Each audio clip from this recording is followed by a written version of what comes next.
Bom, como você deve ter percebido, eu e a Ana estamos enrolados aqui com várias coisas para estudar.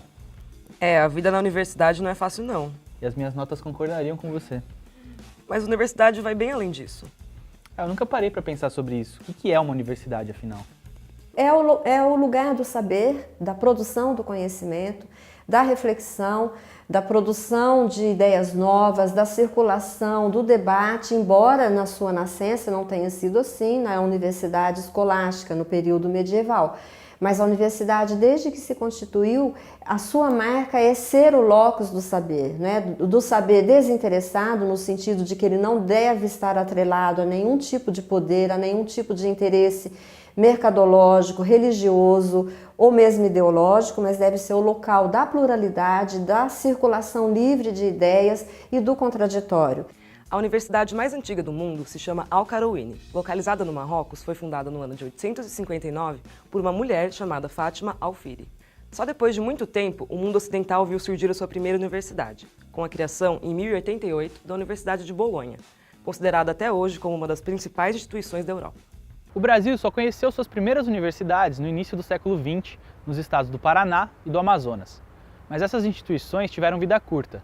Apenas em 1934, com a criação da USP, o país assistiria ao surgimento da universidade como a gente conhece nos dias de hoje.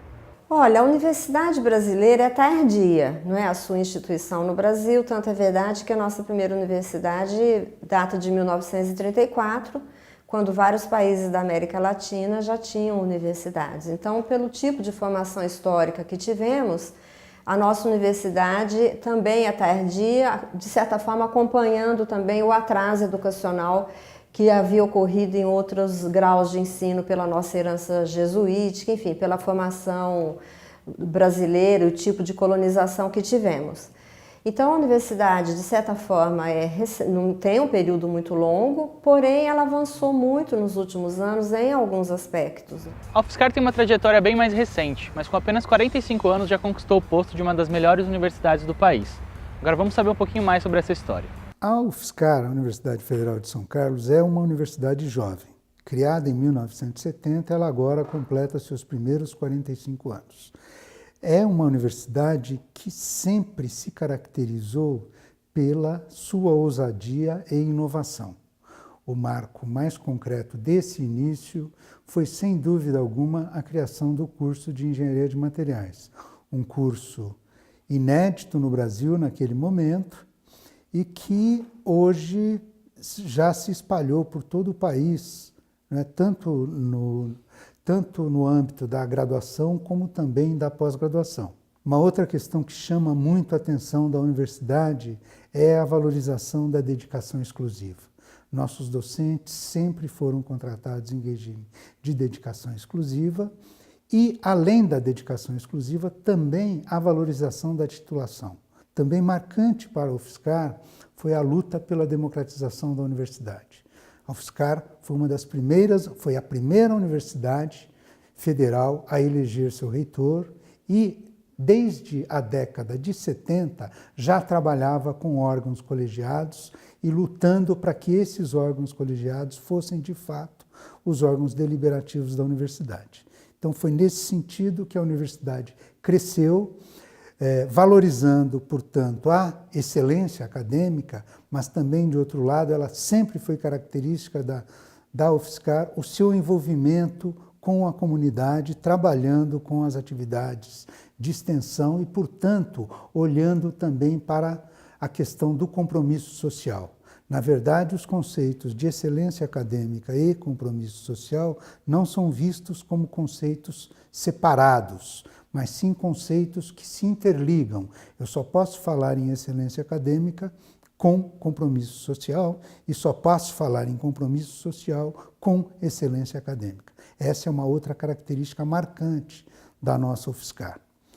Gostaria também de destacar a ousadia que teve a UFSCar ainda em 2007 ao criar o seu programa de ações afirmativas.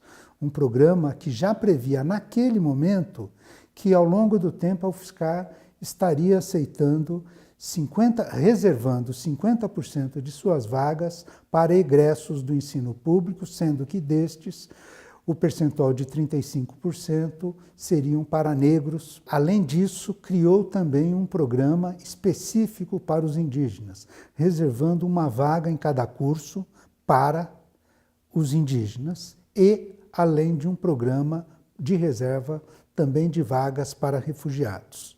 E hoje a UFSCar é uma universidade em que a sua comunidade reflete muito bem a sociedade brasileira e, portanto, enriquece muito os processos de produção e disseminação do conhecimento da universidade. É importante ainda destacar que a UFSCar passou, nestes últimos anos, na verdade, nesses últimos 10 anos, por um processo de expansão inimaginável.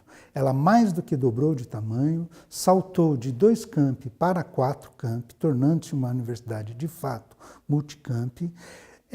E, nesse sentido, o grande desafio que vem sendo enfrentado é de garantir que aqueles princípios que nortearam todo o desenvolvimento da UFSCar sejam mantidos. Hoje temos uma comunidade onde 50%, tanto dos docentes quanto dos servidores técnico-administrativos, têm menos de 6 anos de casa e temos, junto a eles, trabalhado muito para que aquelas características, a valorização da titulação e o trabalho de excelência acadêmica com compromisso social sejam mantidos. Esta tem sido o grande desafio da UFSCar nestes últimos anos. Bom, agora é melhor a gente voltar para os estudos, né? Acho uma boa ideia, porque eu tenho 2 trabalhos para entregar, então a gente se vê em breve. Até lá!